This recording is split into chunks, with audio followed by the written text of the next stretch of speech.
Halo semuanya, sering nggak sih pas lihat slip gaji atau mungkin strok belanja, terus ada tulisan pajak, kita jadi mikir, ini apaan ya?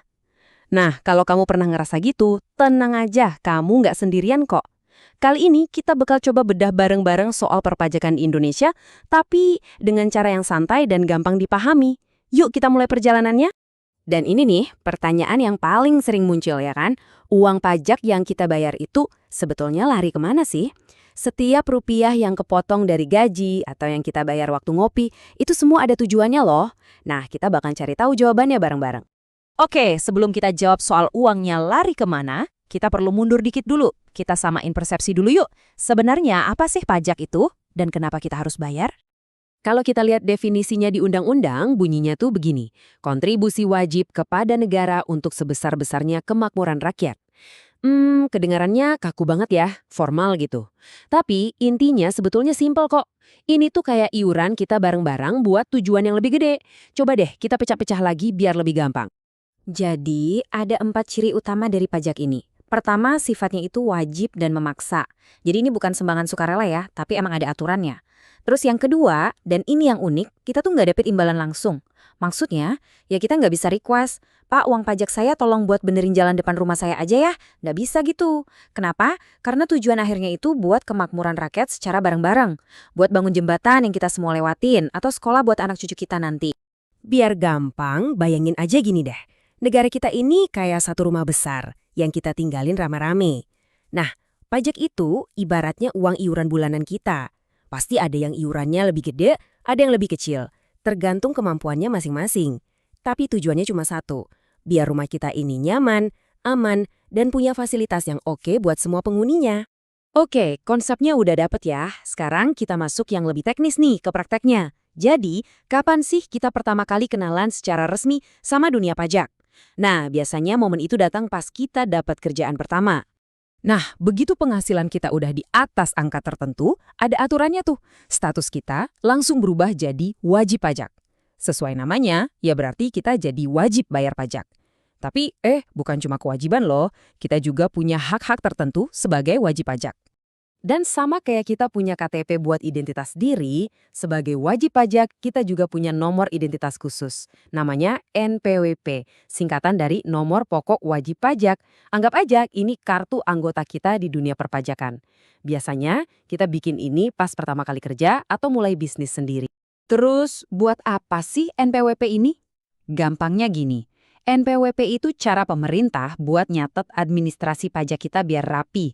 Jadi, setiap kali kita bayar atau lapor pajak, semuanya kecatat di nomor itu. Biar nggak ada yang ketukar dan sistemnya jalan lancar. Oke, urusan administrasi kayak NPWP udah. Sekarang kita geser ke sesuatu yang lebih sering kita rasain langsung nih. Yang nongol tiap bulan di slip gaji atau bahkan tiap hari pas kita jajan. Yap, pajak penghasilan dan pajak belanja. Nah, pajak yang kita temui sehari-hari itu secara umum bisa dibagi dua jenis. Ada yang namanya pajak langsung, contohnya pajak penghasilan atau PPH.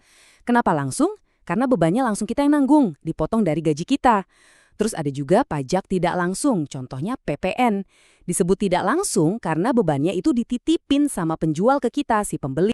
Kita bahas yang pertama dulu, PPH alias pajak penghasilan.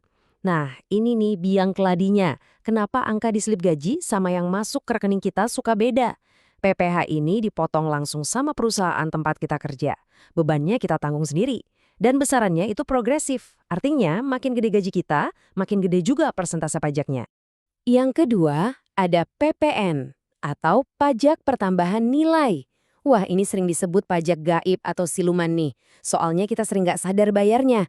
Coba deh, pas kamu beli kopi, makan di restoran, atau beli barang elektronik, lihat struknya. Harga yang kamu bayar itu biasanya udah termasuk PPN di dalamnya. Jadi si penjual yang mungut dari kita, terus nanti dia yang setor ke negara. Oke, PPH dan PPN itu yang paling umum kita temui. Tapi sebenarnya masih banyak jenis pajak lainnya loh. Terus pertanyaannya, siapa sih yang nagih atau mungut pajak-pajak ini? Nah, ternyata wewenangnya itu dibagi dua. Ada yang diurus pemerintah pusat, ada yang diurus pemerintah daerah. Jadi ada dua level nih. Pertama, pajak pusat. Ini yang dikelola langsung sama pemerintah pusat. Contohnya ya PPH dan PPN tadi. Uangnya dipakai buat proyek-proyek skala nasional, kayak bangun jalan tol atau bandara. Nah, yang kedua ada pajak daerah. Sesuai namanya, ini dipungut sama Pemda. Uangnya ya buat ngurusin kebutuhan lokal, misalnya benerin trotoar atau ngurus taman kota di lingkungan kita. Contoh pajak daerah ini, wah ada di sekitar kita banget. Waktu kita bayar pajak motor atau mobil tahunan, itu pajak daerah. Pas kita makan di restoran dan ada tambahan biaya, itu juga pajak daerah. Bahkan pas kita bayar parkir di mall, itu juga sebagian ada pajaknya. Semua itu masuk ke kas daerah buat ngebangun fasilitas yang kita nikmatin di kota kita sendiri. Oke, kita udah tahu jenis-jenis pajak yang kita bayar. Tapi perjalanan kita sebagai wajib pajak belum selesai. Ada satu lagi kewajiban penting yang jadi kayak puncak acara tahunan kita, yaitu lapor pajak. Jadi tiap awal tahun, kita semua yang punya NPWP itu wajib ngelaporin total penghasilan kita selama setahun ke belakang. Laporannya ini pakai dokumen yang namanya SPT atau Surat Pemberitahuan Tahunan. Penting nih buat dicatat, lapor SPT itu bukan berarti bayar pajak lagi ya, tapi cuma ngasih tahu, halo negara, ini loh total penghasilan saya setahun kemarin, dan ini pajak yang sudah dipotong. Ini semacam bentuk pertanggungjawaban kita gitu. Prosesnya gimana? Sebetulnya makin kesini makin gampang kok. Pertama, kumpulin dulu bukti potong pajak dari kantor. Kedua, isi formulir SPT-nya.